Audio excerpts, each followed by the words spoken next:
For saving the Empress, I ruined my health and could no longer bear children. Yet the very next day, after praying for a child at the Protectorate Temple, I stumbled upon a pair of young children. Meng Tuan said it was as if the Bodhisattva had taken pity on my gentle heart and gifted me a complete family. I believed him. I poured all my strength into helping my son rise to a position of unmatched power, and used the merit of saving the Empress to secure the title of Crown Prince's secondary consort for my daughter. But just when the two of them had achieved everything, I fell gravely ill and could no longer rise from bed. Rotting away on my sickbed, I finally learned the truth. Both children were born of Meng Tuan and his childhood sweetheart. Once I had outlived my usefulness, they severed my limbs, cut off my ears and tongue, forcing me to watch as they claimed my home and lived in bliss. When I opened my eyes again, I had returned to the day I found the little girl. With such a delicate face, selling her to the madam of a brothel would be enough to buy her a full meal. "It's a girl, my lady." Yuchan carried the infant wrapped in swaddling cloth to me. The moment I saw that all too familiar face, clarity struck. I had been reborn. In my previous life, the first time I saw this child, I couldn't stop myself from thanking the Bodhisattva. I had taken an arrow for the Empress and could no longer conceive. Just yesterday, Meng Tuan had no choice but to take me to the Protectorate Temple to pray for a child. This baby appeared at just the right moment, as if bestowed from above. I immediately carried her home, intending to raise her by my side as my own flesh and blood. But then Meng Tuan brought out a 3-year-old boy, half laughing as he took my hand. Last night, I dreamed the Bodhisattva gave us a pair of golden boy and jade girl. This morning, I even joked with you, could it be twins? And now, with just one trip outside, we've brought home a matched pair for real. From behind him peeked a small head, bright black eyes glistening with tears. "Are you the mother the Bodhisattva found for me? If you're my mother, will you hit me?" Meng Tuan pulled me aside, explaining that the boy's mother had died in childbirth, his father in the chaos of war. He had wandered as a beggar, beaten nearly to death by other vagrants, and Meng Tuan had taken pity on him. My heart ached. Without a single doubt, I accepted them both and devoted myself entirely to their future, finding the best tutors to shape the boy into a man of power, and trading my merit for the girl's status as the Crown Prince's secondary consort. But just as they both attained their desires, I collapsed at the victory banquet, vomiting blood. The son stayed at my side day and night, the daughter fed me medicine with her own hands. The world praised me for having such filial children, a blessing from the Bodhisattva. Only I knew it was all false. Those two were Meng Tuan's blood with his childhood sweetheart. Stepping on the shoulders of the Shin family, they couldn't wait a moment longer before reuniting as one household.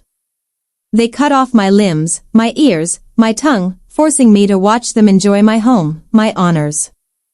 That woman wore my clothes, reveled in the luxury I built, lay in my husband's arms each night, and fed me gut-ripping poison daily.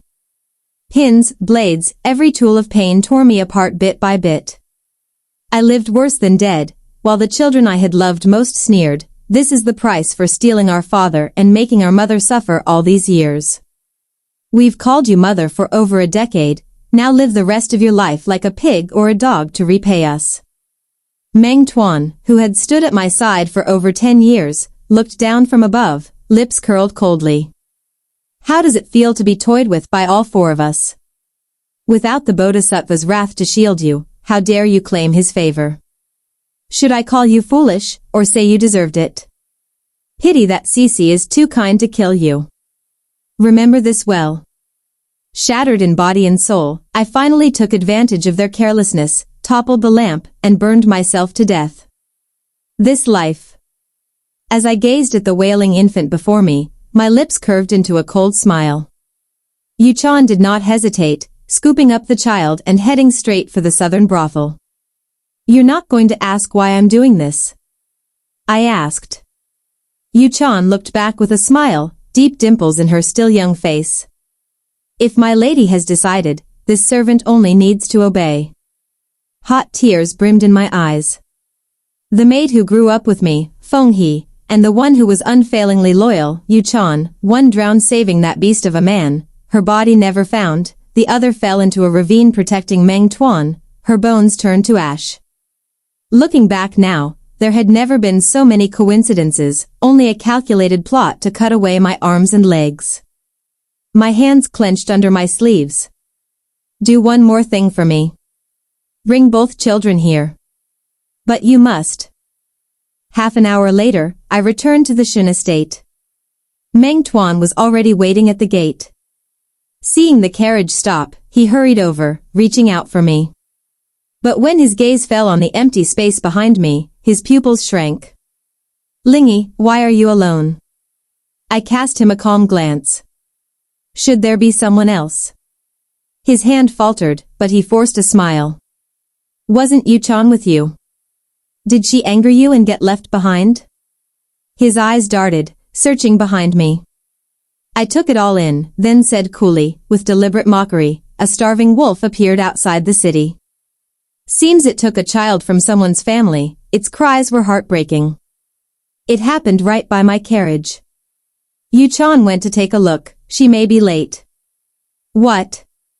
Meng Tuan's face darkened.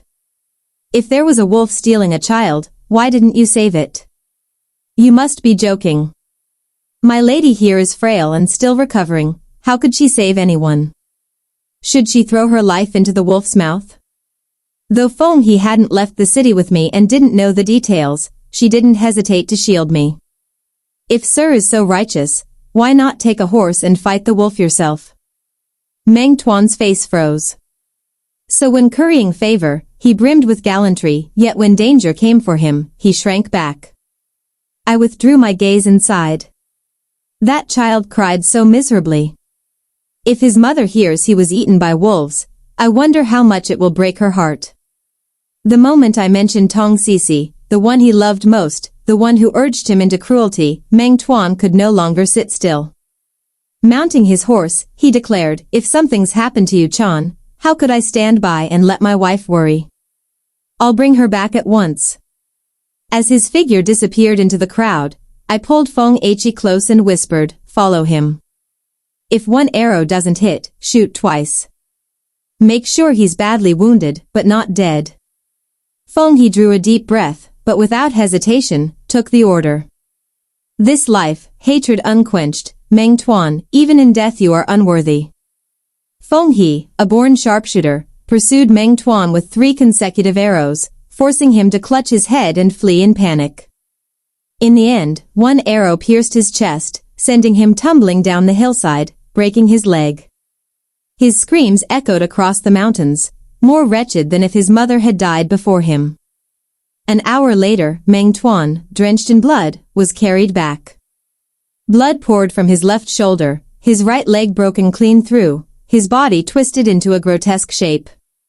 His face was as pale as paper, and the moment he saw me, he groaned pitifully, didn't you say there was a starving wolf? Why didn't I see it? Yuchan, holding the infant, looked at him innocently.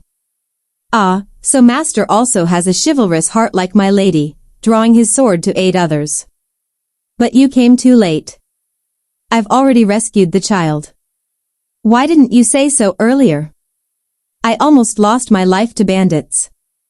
Yuchan covered her mouth in mock shock. Oh my, bandits. How frightening.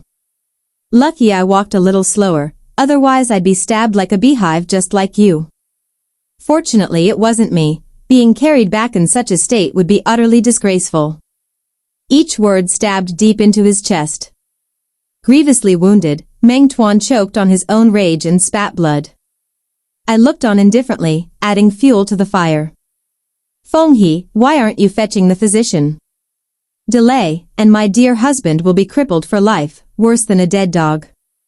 His hands clenched, veins bulging, but as the live-in son-in-law, he forced a humble smile. My wife is truly thoughtful. Of course I am, I replied evenly. The physician was one I had arranged long before Meng Tuan left the city, spending 1,000 taels of silver for the very purpose of making him taste the bone-scraping agony I had endured in my past life. The blade, heated over an oil lamp, gleamed coldly before plunging into the wound on his chest. His howl shook the rafters as the physician's face remained impassive, twisting the blade deeper. It hurts. I can't bear it.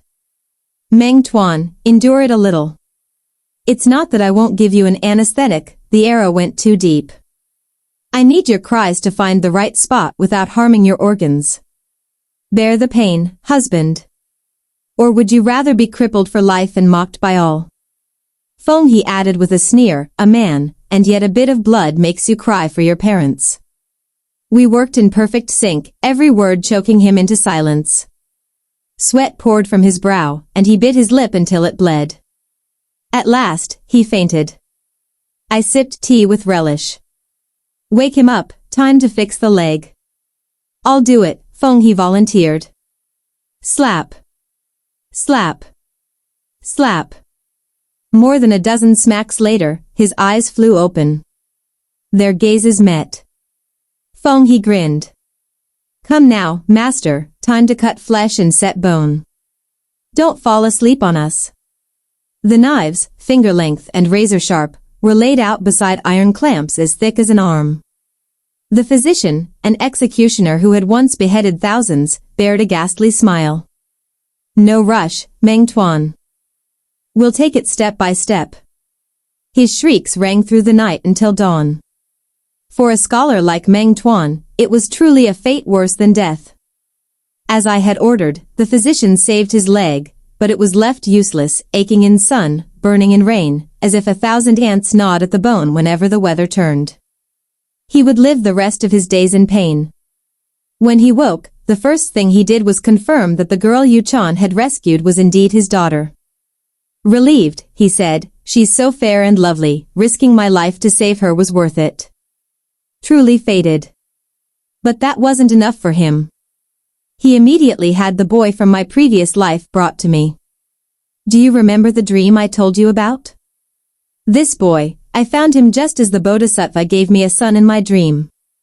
Surely he's heaven's gift to us both. He knew I couldn't bear children, and so he married into the Shin family, claiming he would never leave my side. The world thought him devoted beyond measure, but having lived one lifetime, I knew better. He sought to climb to glory by clinging to a childless household. In my past life, under the guise of a divine dream, he had brought me the illegitimate children of his mistress to raise. But this life. You speak of a golden boy and jade girl, aren't these the ones? Yuchan, leading a young boy, looked uncertainly at Meng Tuan's smug face. You have your golden boy, I said, and I have mine. The child she led was, in my past life, the youngest top scholar in Great Chu, a man of dazzling talent but ill-fated. We had met only once, before the imperial exams, when I gave him a spare kneeling cushion and told him, a wolf must walk alone. You are shunned not because you are a star, but because you are the moonlight and the blazing sun. A few words of pity for unmatched brilliance, and he remembered them for life. Later, when I was confined in the inner courtyard, living worse than a prisoner, he sensed something amiss and forced his way into the Shin estate, insisting on returning the cushion as a formal gesture. Denied, he tried to rescue me, only to be caught. By then, father and son Meng Tuan controlled life and death. That famed top scholar was ruined by forged memorials, exiled to the farthest wilderness, never to return. Now, at only 4 or 5 years old, he already carried a calm, steady air. Seeing Meng Tuan's stunned expression, I took the boy's hand and said softly, the son the Bodhisattva gave me, is you. Just as in my dream. Joy flushed his cheeks like a late blossom on clear autumn waters. I turned to Meng Tuan, firm. I've written his name into the Shin genealogy. He will be raised as the heir. My father is gone, I have no kin left. This house will one day need a successor. Better to entrust it to a child of heart and honor than to wolves. Meng Tuan panicked. But his origins are unknown, how can you adopt him into the Meng line? When, I cut in coldly, did I say he would bear your surname? He is Shin, in the Shin family, one of us. As for the girl you carried back, don't you want to raise her? Then let her take your surname. But if she's Meng Tuan, none of my family's scholars or power will touch her. No. he blurted, but glancing at the swaddled infant, he swallowed his protest. I married into the Shin family. Naturally, the children must be Shin. His gaze softened at the girl in his arms. Let me see the child who escaped the wolf's jaws. But newborns change by the day, and after half a month in a coma, how could he remember her face? Only when he saw the birthmark behind her ear did he claim her as his own. Unbeknownst to him, his daughter had long been sold by Yuchan to a brothel madam. The child in his arms was one Yuchan had bought back. In my past life, after I burned to death, my body was thrown to the pauper's grave and gnawed by wild dogs. It was she, passing by, who spent her own silver to buy me a thin coffin and bury me. She gave me rest, so I would give her a life of splendor. As for Meng Tuan, this life, he wanted his whole family reunited. Then let them reunite, in the underworld. All 3 children stayed by my side, just as in my past life, and I treated them as my own flesh and blood. The boy I chose, I named Shin Qi-ting. The ungrateful son from before kept his name GZ, but now bore the Shin surname. The swapped girl I called Shin Fei Wan. Both boys entered the Shin Family Academy with my personal recommendation to begin their studies, while little Fei Wan, still swaddled, remained with her nurse. Meng Tuan soon hobbled in, dragging his crippled leg, and brought his former lover into the Shin estate. Fei Wan is young and needs careful tending. One more nurse won't hurt. Madame Tong was recommended by my fellow scholar, consider her family. Entrusting our child to her will put us both at ease. He knew I was soft-hearted, and so he feigned sorrow, lamenting, she is pitiful too, her husband died in battle, her child in infancy. Alone, with no family to rely on. If she can't find decent work, she'll be sold by her stepmother as a second wife to some old man at death's door. Tong Cici wore a faded hemp dress, washed until it was nearly white, her face sallow as wax, her black hair pinned up with nothing but a plain wooden hairpin. She stood demurely behind Meng Tuan, not even daring to raise her head, her manner all timid humility. In my past life, it was precisely this pitiful facade that deceived me into letting her enter the household. Day after day, she whispered poison into the ears of those 2 little wolves, weaving lies and slanders. Hatred accumulated until it drove me to a life worse than death. This time, I merely lifted my brows and sighed. Another ill-fated soul.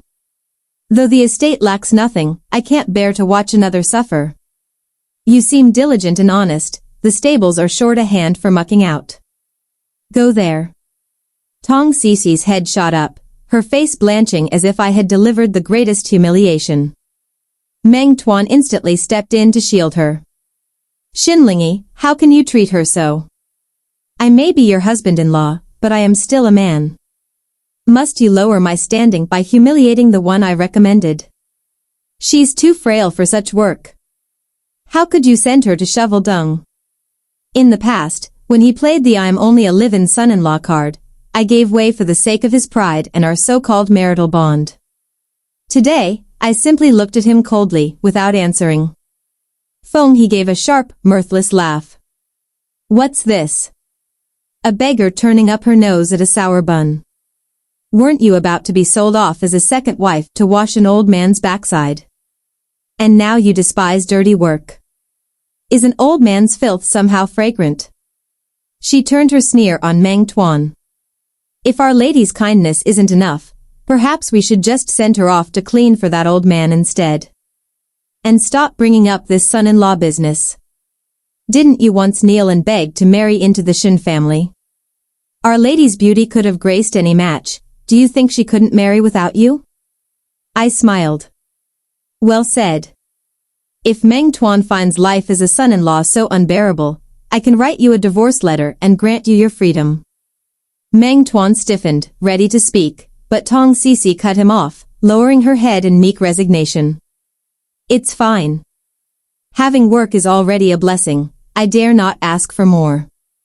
Meng Tuan's eyes were full of pity. Tong Cici's were full of calculated grievance.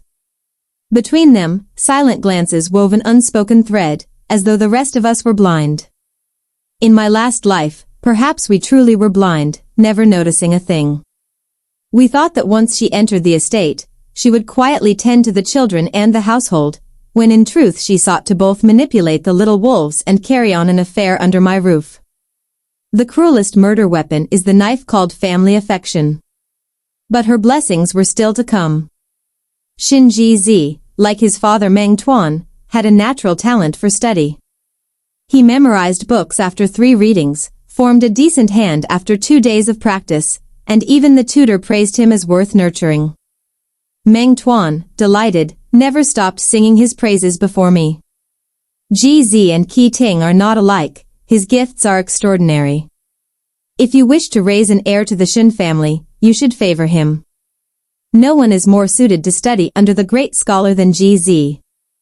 Shin Qi Ting, quiet in the corner, kept his eyes lowered over his writing. His characters, however, were crooked and clumsy. See. I'm not being biased, Qi Ting is far inferior to Ji-zi, Meng Tuan declared, his voice laced with contempt. Disgusted, I ordered father and son out of the study. When they were gone, I asked Qi Ting, why did you do that? He looked up, surprise flickering in his narrow eyes. After a long silence, he finally murmured, Mother has placed her hopes in me. I can feel it. But father favors him completely. If I compete, it will put you in a difficult position and strain your marriage. That would do more harm than good. You've given me fine clothes, good food, and opened my mind. I will remember it always. How could I let you suffer for my sake? He would give up his own opportunity for a famed tutor just to spare me conflict with Meng Tuan. Truly, I had chosen well. A child perceptive, grateful, capable, and strategic, that is the one worthy to be my son. I took his ink-stained hand and wiped it clean. You're clever enough to understand that from the moment I chose you, there was no one else in my eyes. As my son, you're not a backup choice, you are the only choice. You are my hope, and the future of the Shin family. His hand trembled, shock in his gaze. As for him, I continued, let him inherit a few worn books from the Meng clan. What I value is you, this entire Shin household will be yours. I know your talent far surpasses his, your diligence more than matches it. But I still have you sit at the same desk as him. Do you know why? Because I want you, bit by bit, to grind his pride into dust. Crush his arrogance until nothing remains but mud. Qi Ting's long lashes quivered. He is your blood. You hate them and want revenge to the end, don't you? Divorce is troublesome, the ancestors would scoff, and without him, it would be hard for you to remarry into a noble house. So you need me to rise high and clear the path for you. See. I truly hadn't chosen wrong. A mind so sharp, a heart so precise, a gratitude so deep, the Shin family will flourish because of him.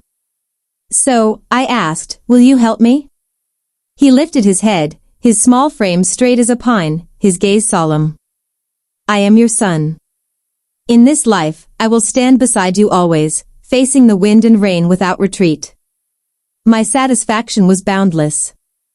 It took less than half a month at the Academy for Shin Qi Ting to stir the place like a storm, his name is a prodigy spreading far and wide. Shin Ji-zi's 3 readings could not match Qi Ting's single glance. Ji-zi's 2 days of calligraphy practice could not compare to Qi Ting writing in 2 different scripts with both hands at once, each with its own spirit. Whether in the brilliance that once made him a top scholar at 13 in my past life, or a second-place laureate at 15 with his clan's support, he was still no match. Praises from the tutor, invitations from capital nobles, essays extolling him by countless scholars, everything was aimed at my son, Shin Qi Ting. In my past life, he had been confined to the rear court, humiliated, and only escaped through hardship, only to be crushed by slander and disgrace. Now, with the Empress's praise and the Shin family's protection, his path would be smooth and bright. By contrast, Ji-zi crumbled. From a heaven-favored child to a stepping stone, he was forgotten in less than 3 days. He stopped eating, flew into rages, smashed inkstones and brushes. In my last life, I had comforted him, coaxed him, and painstakingly guided him to improvement until he achieved success. This time, I held a grand banquet for Shin Qi-ting. He sat by my side, I served him food, he poured me wine. The warmth between us was that of true mother and son. GZ bit his lip, his eyes aflame with jealousy and hatred, as if he could burn the table to ashes. Meng Tuan couldn't bear it. Seizing the moment, he scolded Qi-ting, "At your age, you should be studying, not flaunting your name. Do you know you're pushing the Shin family into the spotlight, inviting ridicule? If I'd known you'd be so arrogant, I'd never have kept you here." His words dripped venom, barely short of calling him a curse on the family. Had Qi-ting not known the depth of my regard for him, such cruelty might have broken him. Feng he only laughed coldly. Great talents often bloom young. I've never seen our eldest young master, gifted beyond compare, forced to bow and scrape just to survive. And with our lady favored by the Empress, we can weather any storm without sacrificing her child for false peace. As she spoke, she placed a plump chicken leg in Qi-ting's bowl, her meaning clear. Your mother gives you this drumstick as praise, you have the fearless, unyielding spirit of the Shin family. Eat more, and put your strength into grinding beneath your feet those petty, envious schemers who can never match you, tear away their masks and crush their pride. Aunt Feng he is betting her whole heart on you. The father and son from the Meng Tuan line swallowed their bitterness and left the table before even finishing their meal. But Shin Ji, narrow-minded as he was, would not let it go so easily. After the banquet, while Shin Qi-ting was passing the lotus pond on his way back to his quarters, Shin Ji suddenly lunged from the shadows. Splash! Someone cried out, young master fell into the pond. And the whole courtyard erupted like a beehive struck with a stick. Meng Tuan arrived at a measured pace, calling out before he even stepped into the courtyard, GZ didn't mean it, Qi-ting just pushed him too far. He should have left his brother some room instead of pressing him until there was none. GZ is young, acted on impulse, without malice. And it's only the 10th month, the water isn't that cold. There's no need to let such a small matter sour brotherly ties. A little cold water never hurt anyone. He's already admitted fault, my lady, don't punish him too harshly. He spoke at length, all reason and righteousness. I didn't interrupt. When he finished, I stepped forward, looked past his shoulder to where Shin Qi-ting stood dry beneath the eaves, and smiled. You hear that? Your father says a little cold water is no big deal. Meng Tuan spun around as if struck by lightning. You're here. Then, the one in the water is? He faltered. It's GZ who fell in. I smiled pleasantly. Just a little cold water. Why the fuss? The very words he had just spoken turned to a blade in his own throat. In my last life, I had seen Shin Ji's malice firsthand. This time, I was ready. When he and Tong Sisi plotted together, she whispering that he should take advantage of an unguarded moment to push Qi-ting into the pond and smash his head with a stone, I already knew, and had prepared. At the instant Shin Ji struck, Qi-ting sidestepped, using his momentum to send him tumbling into the lotus pond instead, straight onto a decorative rock. I watched him cry out, thrash in the cold, choke on mouthful after mouthful of water. We stayed hidden until he'd had enough, half dead from choking. Before Feng he shouted, young master fell into the pond. The physician shook his head regretfully. The second young master broke a finger when he fell, he may have difficulty holding a brush in future. Meng Tuan staggered, glaring at Qi-ting as though he'd kill him. You did this. It was Shin Ji himself, I cut in coldly. He hid in the dark to harm Qi-ting, failed, and slipped into the water. The entire courtyard saw it. Will you still claim I favor Qi-ting unfairly? Since Yuchan and Feng he had learned the truth of my past life, the Shin household treated the Meng clan like cats toying with mice, seasoning every tale with extra mockery until they had no face left to show. This is the son you're so proud of, I said, each word a sharp blade. A venomous heart, plotting against his own brother, no sense of kinship. If I could turn back time, I wouldn't take such filth even as a servant. Compared to Qi Ting, he isn't fit to carry his shoes. A curtain separated us, but every word reached Shen Jizi's ears. Meng Tuan tried to argue, but Yuchan laughed coldly. If Our Lady didn't still count you as family, the crime of plotting against a brother would have sent the young master to the ancestral hall for punishment and then out of the house long ago. They swallowed their gall. Meng Tuan was heartsick but couldn't harm his precious son. Shen Jizi shrank from sight, mocked and pitted until he didn't dare leave his room for days, growing gaunt. The whole family would share the misery. Everything Shen Jizi suffered, I made sure to carry to his good mother's ears, so she'd know exactly how her clever little scheme had turned her son into a laughingstock. After all, he was only adopted, an ungrateful beast biting the hand that fed him. And wasn't the eldest also just picked up? Some things are born into the blood, low-born and vile, beyond saving. He deserves it. Dreaming of becoming a Dayan with a broken finger. Better to be a cripple. Lie there and feign pity, see if anyone spares him a glance. Retribution, he failed to harm another and got struck down by heaven instead. Tong Sisi, squatting in the stables and shoveling dung, trembled so hard she nearly collapsed. Two old matrons exchanged a look and slipped away. That night, she crept to Shen Jizi's courtyard to offer motherly comfort, and perhaps plant more poisonous thoughts. But the moment she pushed the door, torches flared across the yard. The stewardess snorted. No wonder the young master's rooms keep losing things. So it's the Dungcheveller thief. Seize her. Tong Sisi was slapped dizzy before she could speak. This shameless slut, gag her and drag her out. Bruised and bound like a hog, she was hauled before me and Meng Tuan. Meng Tuan, disheveled and haggard, nearly fell from his chair at the sight of her swollen, pig-like face. Sisi, how could you use the family law without permission? Madame Tong is a good and honest woman, how could she steal? The stewardess bowed. The stables are east, the second young master's courtyard west. What business could a Dungcheveller have in the young master's room? And at night, slipping into his bedchamber, if not to steal things, was it to steal him? The young master is still a child, rather eager, isn't she? You. Meng Tuan nearly spat blood. Don't speak such filth in front of my wife. But the stewardess was unruffled. She placed a pouch of jewelry before us. These were found in her room. How does a Dungcheveller come by gold and jewels?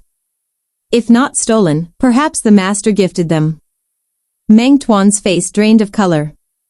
They were indeed trinkets he'd once given her, to apologize after a beating, but he wouldn't admit it now.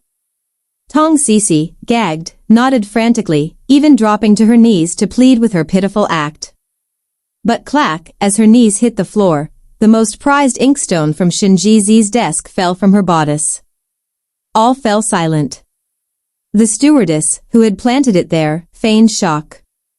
Oh my, is this also something she kept for herself? I smiled. That's an imperial gift, one of only two I own, one for the eldest, one for the second young master. Who is she to use such a treasure? Meng Tuan's face twisted.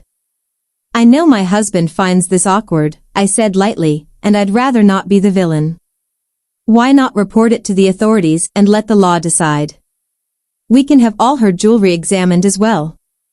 No. Meng Tuan barked. If the magistrate looked too closely, Tong Sisi's false identity would unravel, and with it their connection, every scheme, and the future of their children. Grinding his teeth, he said, this is her first offense, and I brought her here myself. Let her take 10 strokes under the family law, may she learn from her mistakes and not shame us further. Take her away. Tong Sisi understood, and did not resist, crying and confessing as she accepted the punishment. But just as they began to drag her away, I spoke coldly. Punish her here, let it be a warning to the rest of the household. Let all know the Shen estate is not a place without rules. thinking to sneak outside and take a few token blows. In your dreams.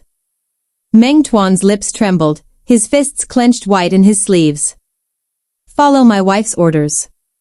Before his eyes, stroke after stroke of the rod fell upon Tong Sisi, the woman he cherished most, her face pale, tears falling like rain, frail and pitiful beyond endurance.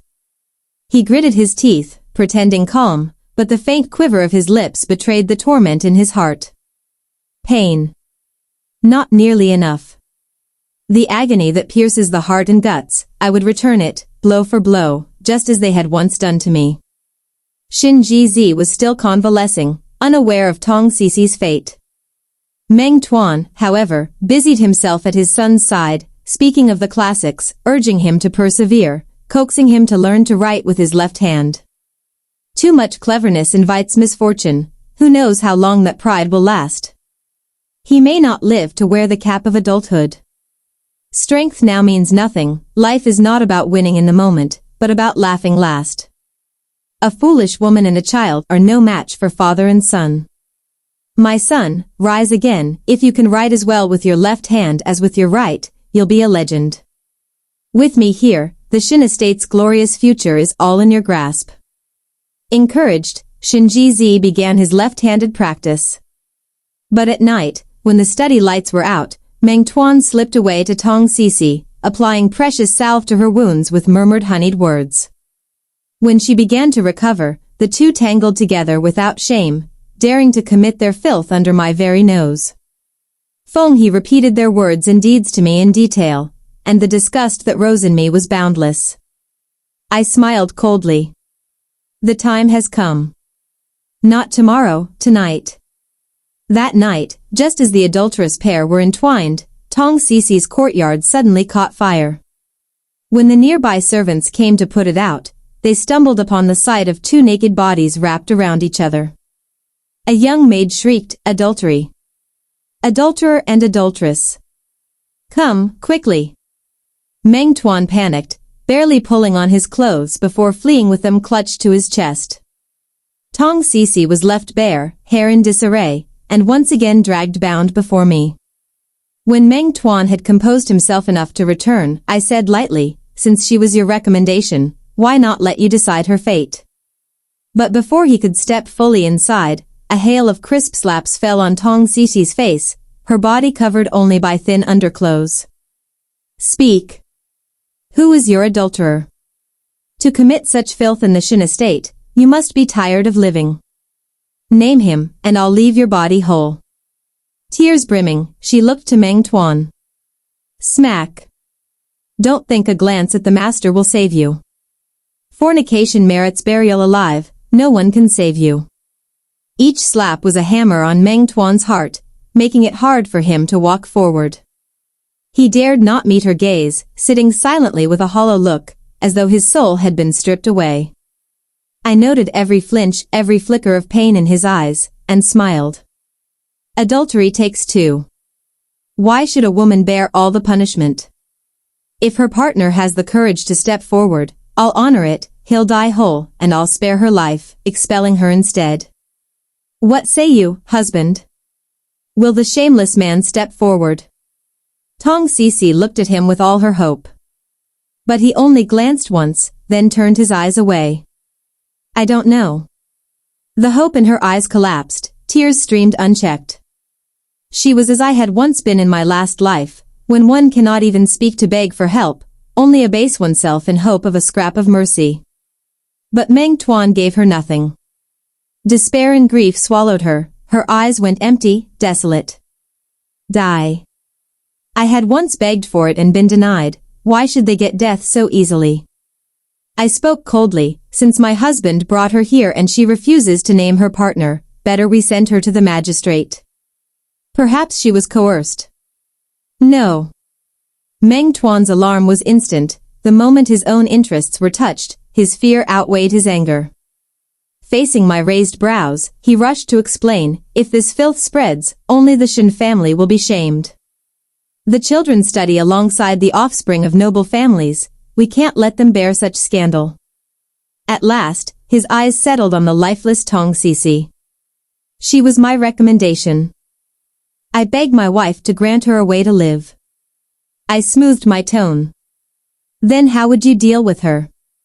30 strokes. Expel her from the estate. I leaned back in the grand chair, eyes cold. As you wish. A glance to Feng He, and she signaled for her own junior to administer the punishment.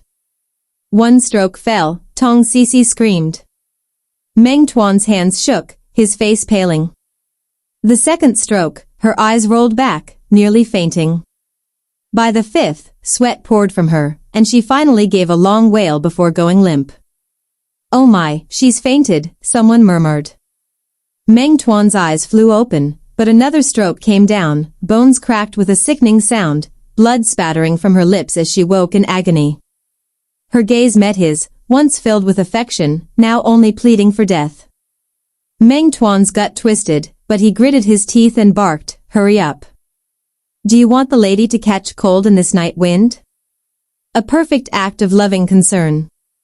Yet it was by his own order that each blow fell, ensuring the woman he loved would never stand again. When she was dragged away like a dead dog, Meng Tuan even courteously escorted me back to my quarters. The wind is cold tonight, don't forget a cup of ginger tea before bed. I nodded meekly, pretending not to see the killing intent behind his eyes. But impotent rage can do nothing. By the time he came with medicine and a physician, Tong Sisi was gone, the street outside empty. Yu Chan stood behind me, smiling. The boat to the penal colony left half an hour ago. I've sent someone to follow her. With no money and a broken body, she'll crawl every inch of the road if she wants to return to the capital. 3 years. 5 years. 10, who knows? But she won't die easily. And in the pleasure house, her daughter still waits to be reunited with her parents. I turned to Feng He. Did Meng Tuan's son see his father's performance tonight? Feng He grinned. The eldest young master was dragged to watch from behind a wall, saw it all. Went home and fell ill immediately. The man he admired and trusted, his father, turned out to be a cowardly wretch, throwing his mother to the wolves to save himself. Will he believe another word of his father's moral lectures now? Husband and wife turned against each other, father and son estranged. A fine dog-eat-dog drama indeed. Meng Tuan and Shinji Zi both fell ill, listless in their rooms, unable to eat or sleep. Melancholy over the seasons. They had no leisure for such sentiment. As in my past life, the court prepared to send troops to West Mountain to quell the bandits. Back then, for Meng Tuan's future, I had begged my uncles to recommend him. In that life, he gained rank for his service, rose to 4th grade, and shook off the Shin family's restraint. This time, he still received the commission. But I sent neither Feng He nor a single hidden guard to protect him. When he left the city, Shinji Zi did not come to see him off. Meng Tuan's disappointment was plain. I salted the wound. Yesterday his tutor scolded him as rotten wood unfit to carve. The child's been shut in his quarters, refusing the academy, refusing visitors. Perhaps it's because his blood is not quite proper that he's turned out so stubborn. You'd best be on your way. Meng Tuan swallowed his bitterness, forcing a nod. He may be headstrong, but he's still our son. For the bond between mother and child, treat him gently. Care for him more. I nodded solemnly, promising faithfully. And the moment his back was turned, moved every treasured calligraphy and rare text into Shin Qiting's study. The other one could rot in his own mire. In my last life, I had poured my heart into him, only to hear him say, "You only cared because I was clever enough to bring glory to the Shin name." Love. You only loved the power and prestige. Even without you, my brilliance would have made my name. Then let me see, without me, how far he rots. 3 months later, Meng Tuan was carried back. Not as the victorious hero of my past life. This time, he was pitiful. The damp mountain air made his old leg wound ache. On the day of battle, he fell from his horse and tumbled down a slope. The court still won the fight, but had to send men down the ravine to recover his body. When they dragged him from the lake and brought him back, I didn't hesitate, poured the draught I'd prepared straight into his mouth. By the time the imperial physician arrived and roused him, his verdict was a blade to Meng Tuan's heart, a pity.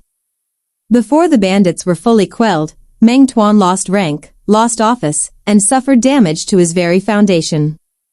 I fear he can no longer perform his duties in the bedchamber. What? To him, it was the deepest shame. I did not forget to twist the knife. After the physician left, I placed a divorce letter on the table. I am frail, but not a nun. I cannot have an impotent husband. When I could not bear children, I still went out to find orphans to raise, never cutting you off from blood heirs.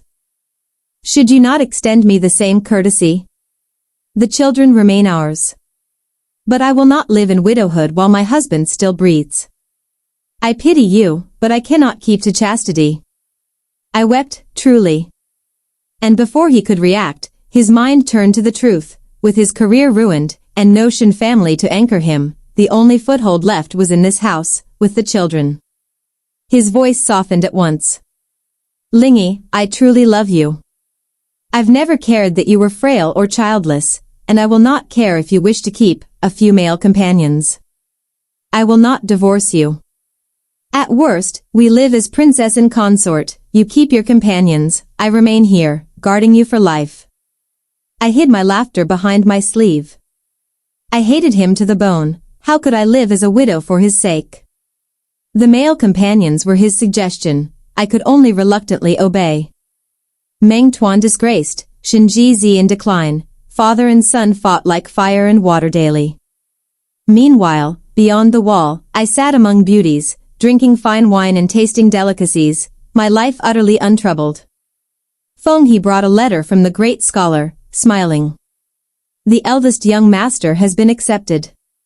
His prospects are vast. I sipped wine from a handsome hand and said lazily, such good news, send it to the master and the second young master as well. Let them share in the joy. A soft blade leaves no blood, but cuts to the bone. I meant to see them bleed inside. And the woman in the pleasure house, I had not forgotten. 5 idle years later, passing through South Street with Shinji Zi and Shinfei Wan, we saw a little girl being cursed and beaten by the madam of a brothel. That tear-streaked face, when it lifted, I knew her at once. Meng Tuan's daughter, now called Wenruyan. I smiled faintly, handed Shinji Zi a silver ingot. Go save her. You may not match your brother in learning, but in conduct, do not lag too far behind. Reluctant, he still went, bargaining until he freed the child from the madam's stick. As our carriage rolled away, the girl heard someone say, isn't that the Shin family's second son? The cripple known across the capital. Poor scholar, wastrel, but I didn't think he'd have the courage to stand up for someone. One spark of light in the muck was enough to set her heart aflame. From then on, she feigned docility, endured abuse and being sold, saving every coin to buy her freedom, so she could follow the light she could not forget. 7 years later, Shin Qi-ting, famed across the realm, became the youngest Zhuangyuan at 13, now a close minister to the emperor.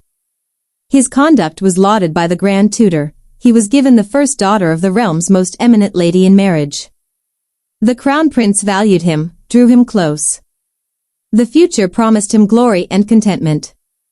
Shinji Zi, after years of rivalry with Meng Tuan, had wasted his studies out of spite.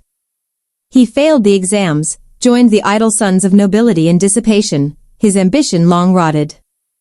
And yet, one drunken night, he lay with gentle, understanding Wenruyan.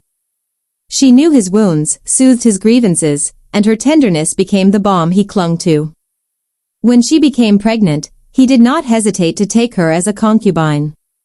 Meng Tuan, furious, struck him. With your mother here, even if you can't marry the grand tutor's daughter, must you stoop to this merchandise? Shinji Zi held his swollen cheek and sneered. So what? Should I be like you, treading on the flesh of the one I love, bowing my head all my life? You kneel your whole life and still want me to kneel with you. Meng Tuan nearly collapsed from rage. Just then, Shen Fei Wan, named by the Empress as the Crown Prince's secondary consort, spoke gently. Why be angry over him? It's just a woman. Let him marry her, quarreling will only make people laugh. Meng Tuan looked at his poised, beautiful, accomplished daughter and felt a measure of comfort. Still, my daughter understands. If only he were half like you, I wouldn't be so angry. Fei Wan lowered her eyes, hiding the mockery at her lips.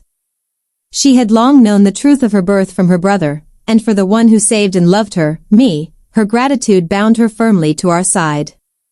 Together, she and her brother played the dutiful children to Meng Tuan and Shen Jizi, while feeding every plot and scheme straight to me and Qi Ting.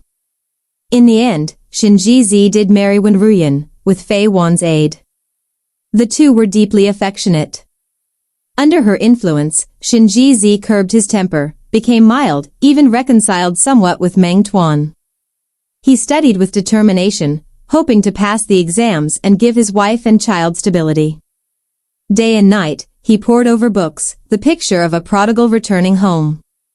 Wen Ruyan, more confident before me, said, "Even if the silver was yours, it was he who saved me.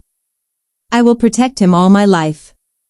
No one lifts his lofty ambition, he climbs the snowy mountain himself. One day, you will regret the coldness and favoritism you show today. Her arrogance and twisted reasoning, exactly as in my past life. In my previous life, it was because of my careful arrangements that she married the Crown Prince. And yet, she still had the gall to sneer at me. Don't think you've done anything remarkable. Even without you, His Highness would have married me. I have both beauty and talent, it's only natural that I should be the principal wife. The only reason I wasn't was because you meddled in matters that weren't yours. And now you dare come here to claim credit. Do you have a death wish? I'll keep you alive for a long time, alive, but wishing for death. I looked at that proud, complacent face and smiled lightly. Is that so? I'll be waiting to see. When Yu Chan came with a quiet smile to report, that one has crawled back, the corners of my lips curled. Then, let's reunite them. Meng Tuan brought Shen Jizi and Wen Ruyan, heavily pregnant, out to a tea house. The air was warm, steeped in familial affection. But as they stepped through the door, they came face to face with a crippled woman, hair in tangles, face haggard. Meng Tuan Gij. Meng Tuan's body jolted, his expression shifted through joy, shock, pain. Cici, is it really you? I've searched for you everywhere, until I was sick with it. But when his eyes fell to her stumps, the smile froze.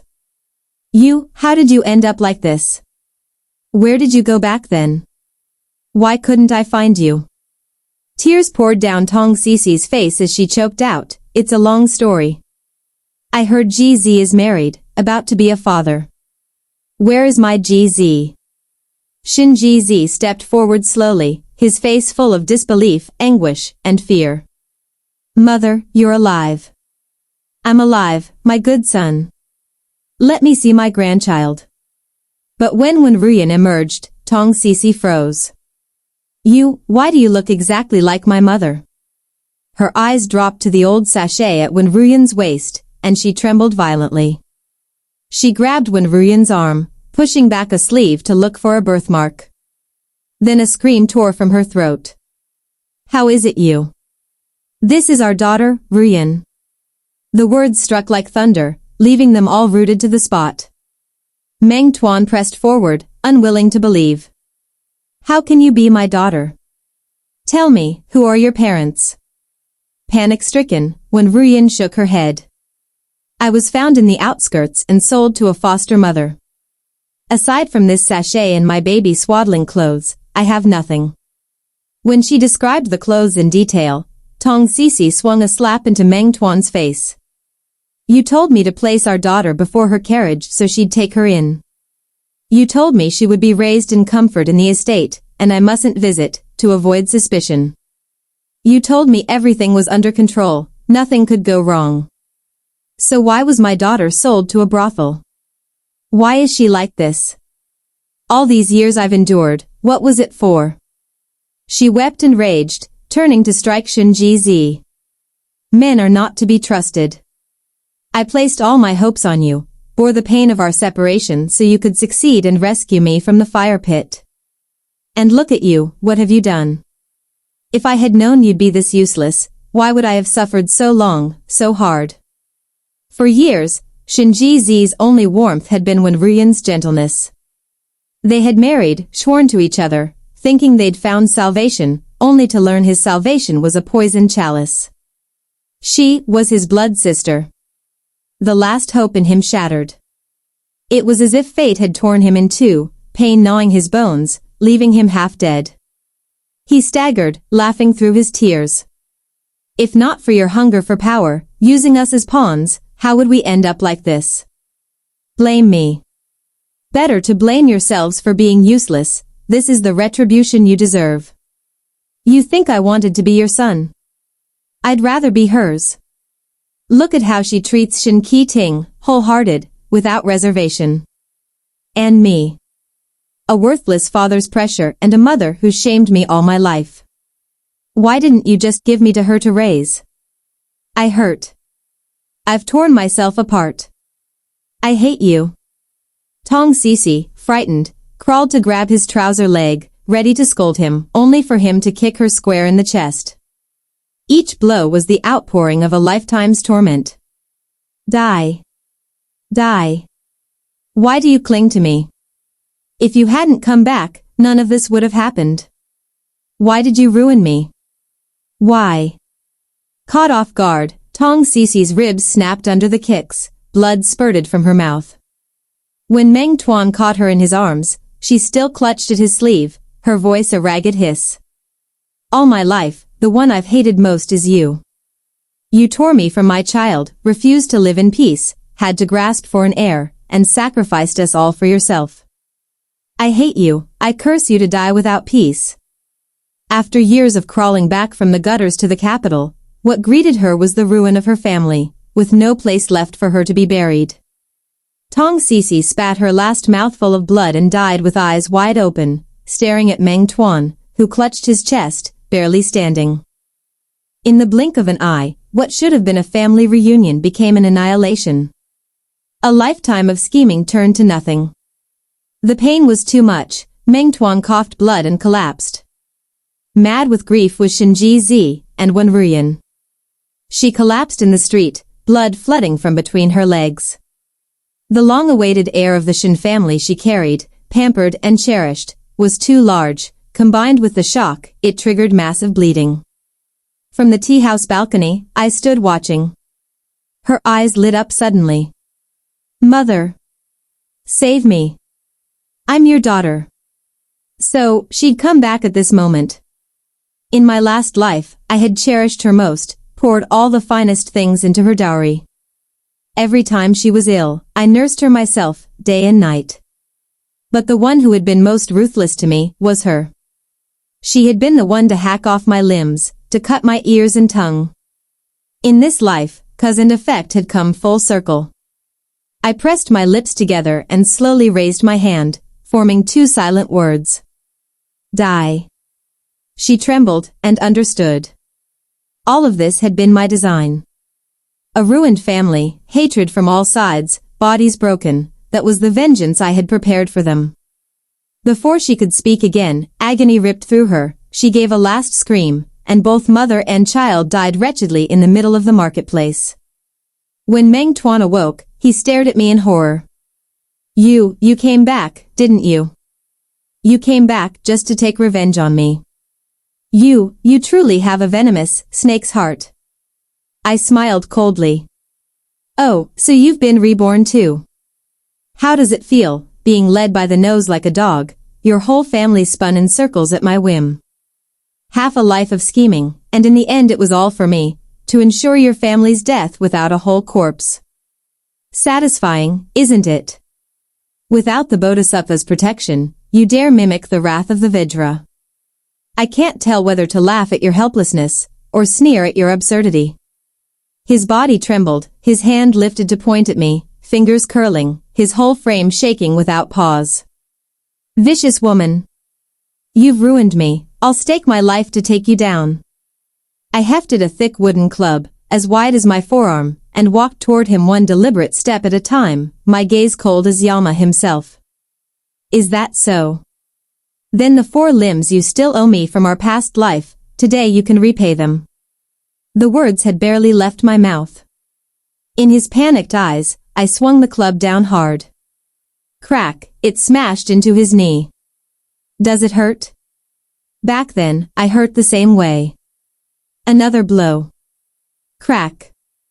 The other knee shattered. 2 more heavy strikes, and both arms broke under the weight of the wood.